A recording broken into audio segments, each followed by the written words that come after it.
Hello అండి, welcome to Suman TV. నేను గీతాంజలి. ప్రస్తుతం నేను ఎక్కడున్నానో తెలుసా? హర్యానాలో ఉన్న మహర్షి మార్కండేశ్వర్ డీమ్డ్ యూనివర్సిటీలో 400 ఎకరాల అతిపెద్ద క్యాంపస్ అండి ఇది. ప్రత్యేకించి ఇక్కడ ఇంజనీరింగ్ అలాగే పారామెడికల్ కోర్సెస్ ఉంటాయి. అయితే నాకు ఇక్కడ అనిపించింది, ఇంత పెద్ద యూనివర్సిటీలో చదువుకుంటే, మరీ ముఖ్యంగా యూనివర్సిటీ పెద్దదనే విషయం కాదు, ఇది A++ అక్రిడేషన్తో ఉందని తెలిసింది. దాంతోపాటుగా యూజీసీ ద్వారా కేటగిరీ 1లో లిస్ట్ అయినటువంటి యూనివర్సిటీ. అంటే అటు ఫార్మసీ కాలేజెస్ ప్రకారంగా, మెడికల్ కాలేజెస్ ప్రకారంగా కావచ్చు, నార్మల్ కాలేజ్ ఇంటీరియర్ ప్రకారంగా మంచి ర్యాంకింగ్స్తో ఉందన్నమాట. ఇలాంటి కాలేజ్లో పిల్లలు చదివితే వాళ్ళకి మంచి కోర్స్ చదువుకోవడంతో పాటుగా కెరీర్ ఆపర్చునిటీస్ కూడా చాలా ఉంటాయని తెలిసింది. అందులోనూ ఈ యూనివర్సిటీలో చదివిన పిల్లలు మంచి ప్లేస్మెంట్స్తో సెటిల్ అయిన ఉన్నవాళ్ళు. సో ఇవన్నీ చూసిన తర్వాత నాకు అనిపించింది, మన తెలుగు విద్యార్థులకు ఎందుకు ఈ యూనివర్సిటీని సజెస్ట్ చేయకూడదు అని. సో నేను హైదరాబాద్ నుంచి హర్యానా రావడానికి రీజన్ అదే. యూనివర్సిటీ స్వయంగా నేను ఎక్స్పీరియన్స్ చేసి ఎలా ఉంది ఇక్కడ అని చెప్పాలనుకున్నాను. ఇంటర్ కంప్లీట్ చేసి ఇంజనీరింగ్లో జాయిన్ అవుదాం అనుకుంటున్నారు వారికి మహర్షి మార్కండేశ్వర్ యూనివర్సిటీలో ఎలాంటి కెరియర్ ఆపర్చునిటీస్ ఉన్నటువంటి కోర్సెస్ అందిస్తూ ఉన్నారు, ఎలా నేర్పిస్తూ ఉన్నారు, అందులో ప్రత్యేకించి ఇక్కడ ఇంక్యుబేషన్ సెంటర్స్ కూడా చాలా నెక్స్ట్ లెవెల్ ఉన్నాయని విన్నానండి. వాటన్నింటి గురించి మాట్లాడదాం.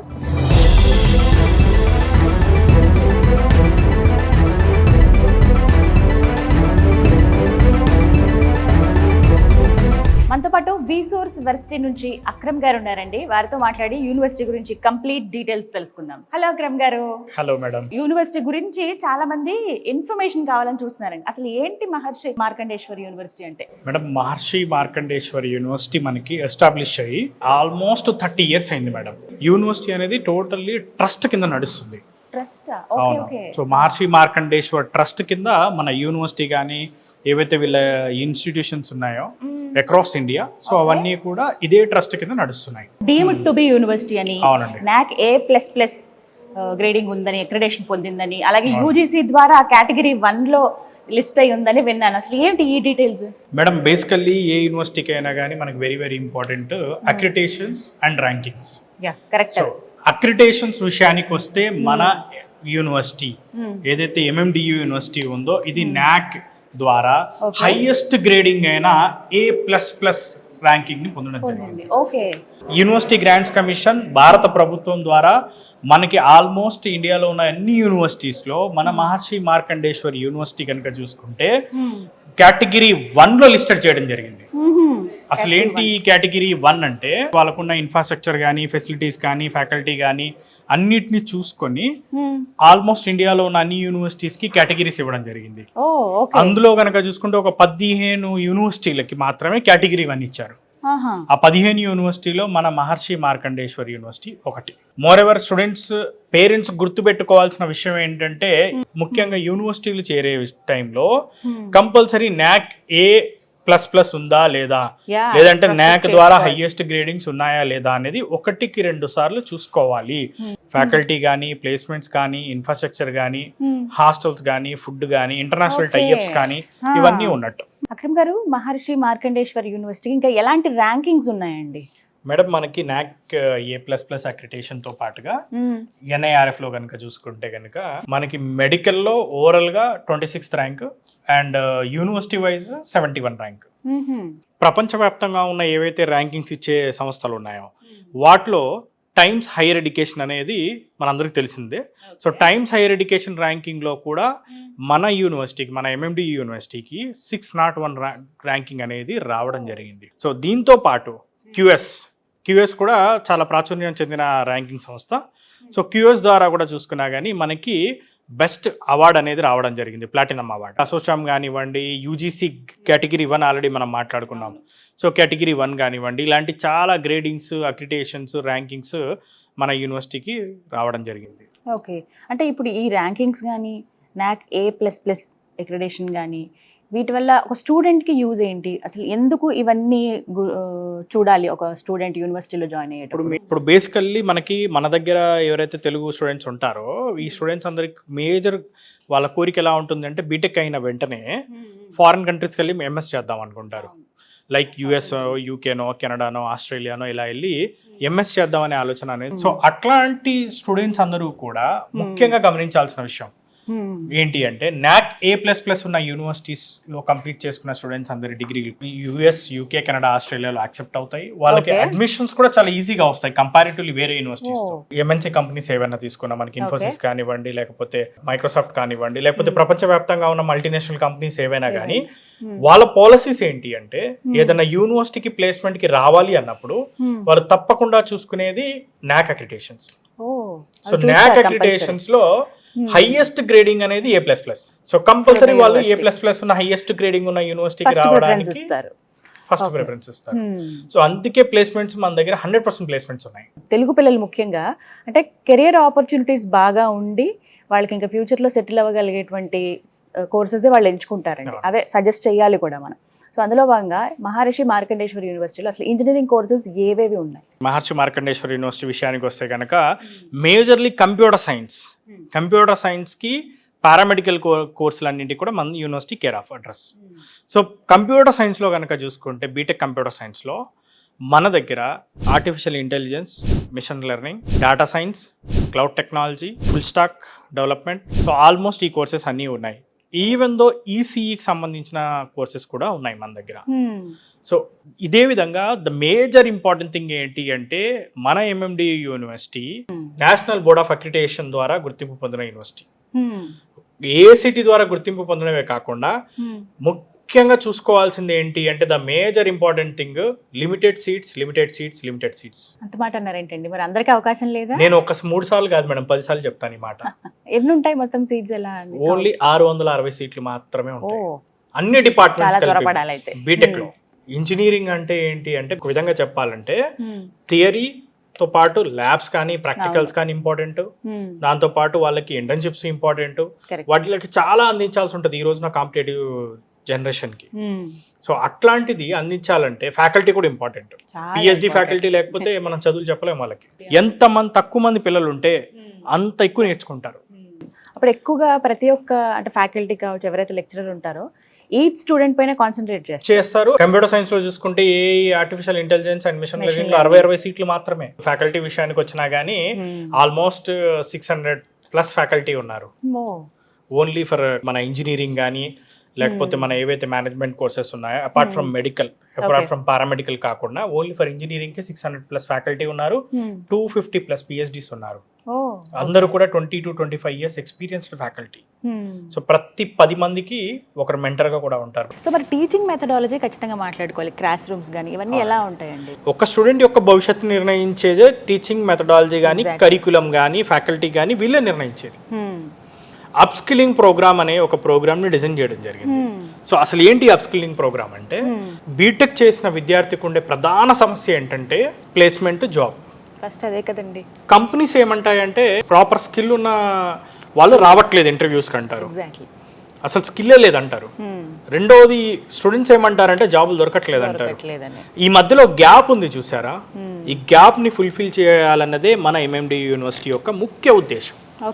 సో ఈ గ్యాప్ ని ఫుల్ఫిల్ చేయడానికి అప్ స్కిల్లింగ్ ప్రోగ్రామ్ అనే ప్రోగ్రామ్ ని వీళ్ళు డిజైన్ చేశారు. అసలు ఏంటి అప్ స్కిల్లింగ్ ప్రోగ్రామ్ అంటే ఏదో బేసిక్ గా క్లాసులు చెప్పడము, ఏదో ల్యాబొరేటరీలో ల్యాబ్స్ లో కంప్యూటర్ ల్యాబ్స్ లో ఏదో ప్రాక్టికల్స్ చేంజ్ చేసి వదిలేసే ప్రోగ్రామ్ కాకుండా ఆల్మోస్ట్ వీళ్ళకి 650 కంపెనీస్ ద్వారా ప్లేస్మెంట్స్ వస్తున్నాయి. సో వాటిలో టీసీఎస్ సెంటర్ ఆఫ్ ఎక్సలెన్స్ ఉంది, గూగుల్ సెంటర్ ఆఫ్ ఎక్సలెన్స్ ఉంది, సిస్కో యొక్క సెంటర్ ఆఫ్ ఎక్సలెన్స్ ఉంది, శాప్ యొక్క సెంటర్ ఆఫ్ ఎక్సలెన్స్ ఉంది, బాష్ యొక్క సెంటర్ ఆఫ్ ఎక్సలెన్స్ ఉంది. సో ఈ సెంటర్ ఆఫ్ ఎక్సలెన్సెస్ ఏవైతే ఉన్నాయో వీటిలో డైరెక్ట్గా స్టూడెంట్స్ ఆ కంపెనీ యొక్క ప్రాజెక్ట్స్ మీద వర్క్ చేస్తారు. ఫస్ట్ ఇయర్ నుంచే వర్క్ చేయడం జరుగుతుంది. నాట్ ఓన్లీ ఈ సెంటర్ ఆఫ్ ఎక్సలెన్సెస్ ఉన్న కంపెనీసే కాకుండా ఆల్మోస్ట్ 300+ కంపెనీస్ యొక్క ప్రాజెక్ట్స్, లైవ్ ప్రాజెక్ట్స్ మీద మన స్టూడెంట్స్ వర్క్ చేస్తారు. ఈవెన్ మన స్టూడెంట్స్ ఇంటర్న్షిప్స్ కూడా చేస్తారు ఆ కంపెనీస్లో. ఇంటర్న్షిప్ చేయడం వల్ల వాళ్ళు ఇండస్ట్రీ రెడీగా బీటెక్ అయిపోయే లోపు బయటకు వస్తారు. ఇంకా పర్టికులర్గా టీచింగ్ చూసుకుంటే ప్రతి ఒక్క 10 మెంబర్ స్టూడెంట్స్కి ఒక మెంటర్ ఉంటారు, ఫ్యాకల్టీ. సో వీళ్ళు ఏం చేస్తారంటే స్టూడెంట్ ప్రాజెక్ట్ కరెక్ట్గా చేస్తున్నాడా లేదా, ఇంటర్న్షిప్లో పర్ఫార్మెన్స్ ఎలా ఉంది, దాంతోపాటు క్లాస్ రూమ్లో ఏదైతే ఎగ్జామ్స్ వీళ్ళు బేసిక్ ఎగ్జామ్స్ పెడతారో వీక్లీ కానివ్వండి, మిడ్ ఎగ్జామ్స్ కానివ్వండి, వాటిలో పర్సంటేజెస్ ఎలా వస్తున్నాయి. సో ల్యాబ్లో అతని యొక్క పర్ఫార్మెన్స్ ఎలా ఉంది, ఇవన్నిటిని ట్రాక్ చేసి ఎప్పటికప్పుడు అతని స్కిల్ని ఎన్హాన్స్ చేస్తారు. సో ఈ టైప్ ఆఫ్ ఎకో సిస్టమ్ని మన యూనివర్సిటీ బిల్డ్ చేసింది. ఎకో సిస్టమ్తో పాటు ఏదైతే ఎకో సిస్టమ్ని మనం బిల్డ్ చేసామో ఈ ఎకో సిస్టమ్ని ఓన్లీ ఎడ్యుకేషన్ ఒకటే కాదు, first year, second year, third year, fourth year, so 4 years ఉన్నాయి మనకి. ఈ 4 yearsలో ఫస్ట్ ఇయర్లో వాళ్ళకి డైరెక్ట్గా కోడింగ్ రాయడం కానీ, బేసిక్గా ఫ్రంట్ ఎండ్ కానీ లేకపోతే బ్యాక్ ఎండ్ డెవలప్ చేయడం కానీ, second year, third year, fourth year అయ్యేసరికి కోడింగ్ ఒక అప్లికేషన్ డెవలప్ చేసే విధంగా థర్డ్ ఇయర్ లోపే మనం ఒక అప్లికేషన్ డెవలప్ చేసే విధంగా స్టూడెంట్ని రెడీ చేస్తాం. సో అది మనకి main important. So industry ready అయ్యే ఎకో సిస్టమ్ని మనం బిల్డ్ చేసాం కాబట్టి మనకి NAAC A++ రావడము, NIRFలో మనం మంచి ర్యాంకింగ్ పొందడము, టైమ్స్ ద్వారా హైయర్ ఎడ్యుకేషన్ ర్యాంకింగ్స్ ద్వారా 601 ర్యాంకింగ్ రావడము, ప్లస్ దాంతోపాటు ప్రతి ఒక్క స్టూడెంట్కి ప్లేస్మెంట్స్ రావడం జరిగింది. ప్లస్ క్లాస్ రూమ్స్ కూడా, ఎడ్యుకేషన్ కూడా చూసుకుంటే ఎలా ఉంటుందంటే టోటల్గా స్మార్ట్ క్లాస్ రూమ్స్ ఉన్నాయి. సో స్మార్ట్ క్లాస్ రూమ్స్ లోనే వాళ్ళు డైరెక్ట్గా టీచింగ్ చెప్తారు, విజువలైజ్డ్ ప్యాటర్న్లో చెప్తారు.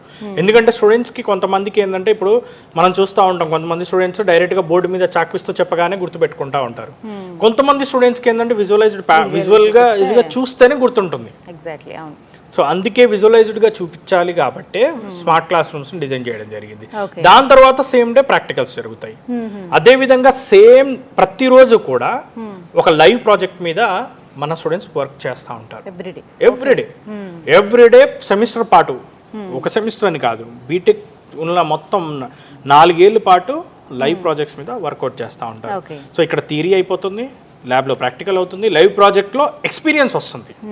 అండ్ అలాగే ప్లేస్మెంట్స్ గురించి డెఫినెట్గా మాట్లాడాలండి. నేను యూనివర్సిటీ గురించి సెర్చ్ చేసినప్పుడు 400 acres పెద్ద యూనివర్సిటీ ఇది, మంచి ఫెసిలిటీస్ ఉన్నాయి, మంచి ప్లేస్మెంట్స్ అని విన్నప్పుడు ఎలాంటి ప్లేస్మెంట్స్ పొందారు? సో ప్లేస్మెంట్స్ విషయానికి వస్తే 100% ప్లేస్మెంట్స్తో రికార్డ్ ప్లేస్మెంట్స్ని మనం లాస్ట్ ఇయర్ పొందడం జరిగింది మేడం. ఆల్మోస్ట్ హైయెస్ట్ ప్యాకేజ్ కనుక చూసుకుంటే 46 lakhs అనేది హైయెస్ట్ ప్యాకేజ్. ఆన్ యావరేజ్గా చూసుకుంటే కనుక 25 lakhs అనేది ఆన్ యావరేజ్ ప్యాకేజ్ రావడం జరిగింది. లీస్ట్ ప్యాకేజ్, మినిమం ప్యాకేజ్ కనుక చూసుకుంటే 10 lakhs అనేది మినిమం ప్యాకేజ్ రావడం జరిగింది. సో ఇందులో కనుక చూసుకుంటే కంపెనీలు కూడా 650 కంపెనీస్ ప్లేస్మెంట్స్కి రావడం జరిగింది మేడం లాస్ట్ ఇయర్. సో మన దగ్గర చదువుకున్న స్టూడెంట్స్, దాదాపు స్టూడెంట్స్ ప్రతి ఒక్కరికి కూడా అట్లీస్ట్ 2 లేదంటే 3 ఆఫర్లు పొందారు. ఎందుకు ఈ స్థాయిలో ప్లేస్మెంట్స్ వచ్చాయి అంటే అప్ స్కిల్లింగ్ ప్రోగ్రామ్ చేయడము, ఈవెన్ దో వాళ్ళకి మనం ఇక్కడ సెంటర్ ఆఫ్ ఎక్సలెన్స్ని ఏర్పాటు చేసి సెంటర్ ఆఫ్ ఎక్సలెన్స్లో వాళ్ళకి లైవ్ ప్రాజెక్ట్స్ చేసే విధంగా మనం స్టూడెంట్స్ని ట్రైన్ చేయడము, live projects even center of ఎక్సలెన్స్లోనే కాకుండా బయట ప్రైవేట్ కంపెనీస్, MNC కంపెనీస్ ఏవైతే ఉన్నాయో, మల్టీనేషనల్ కంపెనీస్ యొక్క ప్రాజెక్ట్స్ని కూడా వీళ్ళు ఇక్కడ లైవ్గా ఇక్కడే ఉండి ఆ ప్రాజెక్ట్స్ మీద వర్కౌట్ చేయడము, ఆ ప్రాజెక్ట్స్ని కంప్లీట్ చేయడము తో పాటు వాళ్ళు ఒక 3 to 4 years ఎక్స్పీరియన్స్ ఉన్న ఒక ఎంప్లాయీ లాగా ఆ ఎక్స్పీరియన్స్ని పొందడం. సో ఇవన్నీ ఉండడం వల్ల ఏంటంటే కంపెనీస్ కూడా మన స్టూడెంట్స్కి ప్లేస్మెంట్స్ ఇవ్వడానికి చాలా ఇంట్రెస్టెడ్గా ఉన్నాయి. ప్లేస్మెంట్లో బాగా పర్ఫామ్ చేసే విధంగా వీళ్ళకి ప్రతి స్టూడెంట్ ఎవరైతే ఉన్నారో వాళ్ళందరికీ మన ప్లేస్మెంట్ డిపార్ట్మెంట్ ఏదైతే ఉందో ఆ ప్లేస్మెంట్ డిపార్ట్మెంట్ సాఫ్ట్ స్కిల్స్ కానీ, ఇప్పుడు ప్లేస్మెంట్ ఎగ్జామ్స్ ఉంటాయి, సో దాని ఎగ్జామ్ సంబంధించిన ప్రిపరేషన్ కానీ, communication skills, even practical skills, even though వాళ్ళకి కంప్యూటర్ సంబంధించి ఫర్ ఎగ్జాంపుల్ ఏదైనా పర్టికులర్గా SAP కానీ, లేకపోతే ఆర్టిఫిషియల్ ఇంటెలిజెన్స్ కానీ, డేటా సైన్స్ కానీ, లేకపోతే దేని సైడ్ వెళ్దాం అనుకుంటున్నారు, సో ఏ జాబ్ సైడ్ వెళ్దాం అనుకుంటున్నారో చూసుకొని దానికి సంబంధించి వాళ్ళు ఎక్స్పర్ట్ అయ్యే విధంగా ప్లేస్మెంట్ డిపార్ట్మెంట్ అనేది వాళ్ళకి ట్రైన్ చేయడం జరుగుతుంది, వాళ్ళకి గైడెన్స్ ఇవ్వడం జరుగుతుంది. అదేవిధంగా ఫ్యాకల్టీ కూడా ఉంటారు వాళ్ళకి గైడ్ చేయడానికి. కంపెనీలకు కావాల్సిన స్కిల్స్తో మన యూనివర్సిటీలో స్టూడెంట్స్ థర్డ్ ఇయర్ కంప్లీట్ అయ్యేంత వరకు రెడీ అవుతారు, ఇండస్ట్రీ రెడీ అవుతారనమాట. సో అందుకే మనకి ప్లేస్మెంట్స్ ఎంత బాగా వస్తున్నాయి, అందుకే NAAC A++ వచ్చింది. NAAC A++ కూడా ప్లేస్మెంట్స్ రావడంలో చాలా కీ రోల్. ఎందుకంటే MNC కంపెనీస్, ఇండియాలో ఉన్న కంపెనీస్, ఫారెన్ కంపెనీస్ అన్నీ కూడా ప్లేస్మెంట్స్కి రావాలంటే వాళ్ళు చూసుకునేది NAAC అక్రిడిటేషన్ మాత్రమే. NAAC A++ ఉందా, డెఫినెట్లీ ఆ యూనివర్సిటీస్కి ప్లేస్మెంట్స్ బ్రహ్మాండంగా వస్తాయి. మన ఆంధ్ర తెలంగాణలో చూసుకున్న NAAC A++ ఉన్న యూనివర్సిటీలో అసలు చాలా తక్కువ, 1-2 మించి లేవు. సో అది కూడా లక్షల రూపాయలు స్పెండ్ చేయాల్సిన పరిస్థితి. అలాంటిది ఇక్కడ రీజనబుల్గా వెచ్చించగలిగే ధరలోనే అతి తక్కువ బడ్జెట్లో ఎడ్యుకేషన్ లోన్తో ప్రశాంతంగా చదువుకోవచ్చు. చాలా రకాల ఫెసిలిటీస్ అయితే ఇక్కడ అందిస్తున్నారు. ఇంతకు ముందు అన్నట్లుగా A++ అక్రిడేషన్ ఉంది, ర్యాంకింగ్స్ కానీ ఇక్కడ ఉన్న ఇన్ఫ్రాస్ట్రక్చర్ కానీ స్టూడెంట్స్కి అందించేటువంటి ఫెసిలిటీస్ అన్నీ దృష్టిలో పెట్టుకుని ఫీజు గురించి చాలామంది పేరెంట్స్ ఆలోచిస్తారండి. అమ్మో ఎక్కువ ఫీజు ఉంటుందేమో, అసలు బేర్ చేయగలమా లేదా, పిల్లల్ని ఎక్కడి నుంచి అక్కడికి పంపగలమా లేదా, అంటే ఫీజు హాస్టల్ ఫీజు అని చెప్పి మళ్ళీ ఫుడ్ అని ఇవన్నీ అవుతాయి కదా, ఎక్కువ అవుతుందా అనేది చాలామంది ఆలోచన. ఏమైనా లోన్ ఫెసిలిటీలు ఉంటాయా, వీటి గురించి చెప్పండి. మనకి బీటెక్ కంప్యూటర్ సైన్స్ సంబంధించి ఫీజెస్ కనుక చూసుకుంటే only 9.5 lakhs including hostel food అన్నీ కలుపుకొని, కాలేజ్ ఫీజుతో సహా, కాలేజ్ ఫీజు అన్నీ కలుపుకొని 9.5 lakhsలో కంప్లీట్ చేసుకోవచ్చు. టోటల్ 4 yearsకి. దాంట్లో టోటల్గా ఇన్స్టాల్మెంట్ వైజ్ కట్టుకోవచ్చు. బేసికల్లీ ఇండియాలోనే NAC A++ ఉన్న యూనివర్సిటీస్లో లోయెస్ట్ ఫీజు ఉన్న యూనివర్సిటీ మనదే. అదే కదండి, ఇన్ని ఫెసిలిటీస్ ఇస్తూ కూడా మీరు 9.5 కోట్ చేస్తారు. ఎందుకంటే మన యూనివర్సిటీ వచ్చేసరికి ఏంటంటే ట్రస్ట్ కింద నడుస్తుంది. ఓకే. సో మహర్షి మార్కండేశ్వర ట్రస్ట్ ఏదైతే ఉందో దాని కింద నడుస్తుంది కాబట్టి ఫీజు అనేది వెరీ రీజనబుల్, వెరీ లో బడ్జెట్లో ఫీజు అనేది ఇక్కడ అవైలబుల్లో ఉంది. ఫీజు విషయంలో కూడా చూసుకుంటే స్టూడెంట్ ఒక్క రూపాయి కూడా కట్టాల్సిన పని లేదు. పూర్తిగా ఎడ్యుకేషన్ లోన్ ద్వారానే చదువుకోవచ్చు. రూపాయి కూడా పేరెంట్ కానీ స్టూడెంట్ కానీ కట్టాల్సిన అవసరం లేదు. కాలేజ్ ఫీజు కానివ్వండి, అకామిడేషన్ ఎక్స్పెన్సెస్ కానివ్వండి, ఫుడ్ ఎక్స్పెన్సెస్ కానివ్వండి, ఈవెన్ బుక్స్ ల్యాప్టాప్ అయ్యే డబ్బులు కూడా లోన్ ద్వారానే వచ్చేస్తుంది. Okay. 25 nationalised banks and NBFCs తో మనం టైఅప్ అయి ఉన్నాం. ఫస్ట్ సెమిస్టర్ నుంచి లాస్ట్ సెమిస్టర్ వరకు యూనివర్సిటీకే ట్రాన్స్ఫర్ అయిపోతుంది లోన్ ద్వారానే. అది కూడా ఎలాంటి ప్రాపర్టీ లేకుండానే, కొలెటరల్ ఫ్రీ, కొలెటరల్ ఎలాంటిది అవసరం లేదు. అండ్ రీపేమెంట్ కూడా ఎడ్యుకేషన్ అయిన తర్వాతే, ఆఫ్టర్ 4 years. ఆఫ్టర్ 4 years చక్కగా ఈ లోపే మంచి జాబ్ సంపాదించుకుంటే వాళ్ళంతట వాళ్ళే, పేరెంట్స్ మీద బర్డెన్ పడకుండా వాళ్ళే పే మేడం. లోన్ తీర్చుకునే రెస్పాన్సిబిలిటీ కూడా స్టూడెంట్దే. ఎందుకంటే స్టూడెంట్కి ఆ రెస్పాన్సిబిలిటీ ఇవ్వాలి.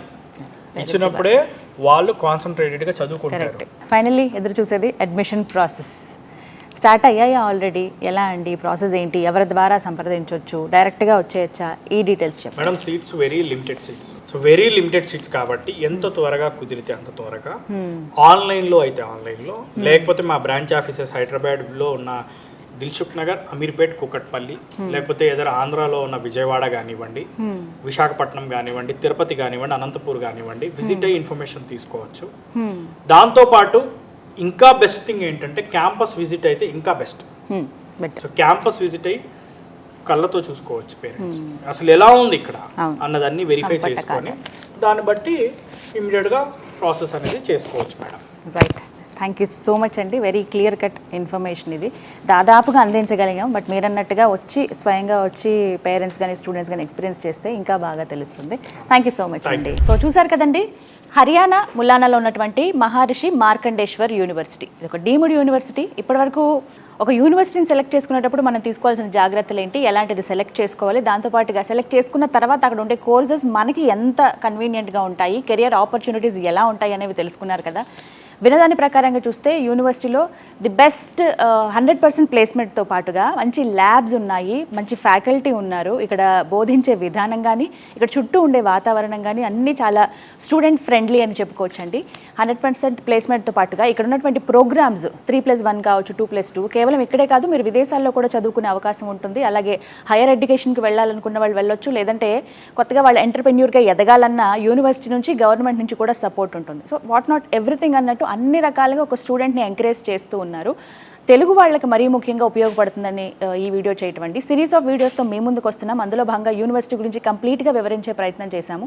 ఇంకా సందేహాలు ఉన్నాయంటే కనుక చక్కగా ఎవరైతే ఇంజనీరింగ్లో జాయిన్ అవుదాం అనుకున్న పిల్లలు ఉన్నారో మీ పేరెంట్స్ని తీసుకుని ఒకసారి హర్యానా రండి. ఇక్కడికి వచ్చి యూనివర్సిటీని ఒకసారి విజిట్ చేస్తే మీకు ఇంకా క్లారిటీ వస్తుంది. అడ్మిషన్ మీరు వెంటనే ఇక్కడే తీసుకోవచ్చు, లేదంటే కనుక విసోర్స్ వర్సిటీ ద్వారా కూడా మీరు అడ్మిషన్స్ పొందవచ్చు. ఆంధ్రప్రదేశ్, తెలంగాణలో వీరికి సంబంధించిన బ్రాంచెస్, వారి అడ్రస్, అలాగే ఫోన్ నెంబర్స్ నేను స్క్రీన్ పైన డిస్ప్లే చేస్తాను. కాల్ చేసి డీటెయిల్స్ కనుక్కోండి. డైరెక్ట్గా అక్కడనే అడ్మిషన్ తీసుకోండి. విజిట్ చేసి యూనివర్సిటీని తీసుకుంటే ఇంకా మీరు లైవ్లో ఎక్స్పీరియన్స్ చేసిన వాళ్ళు అవుతారు. ఇంకా లేట్ ఎందుకు, స్క్రీన్ మీద కనబడుతున్న నెంబర్స్కి కాల్ చేసి డీటెయిల్స్ కనుక్కోండి.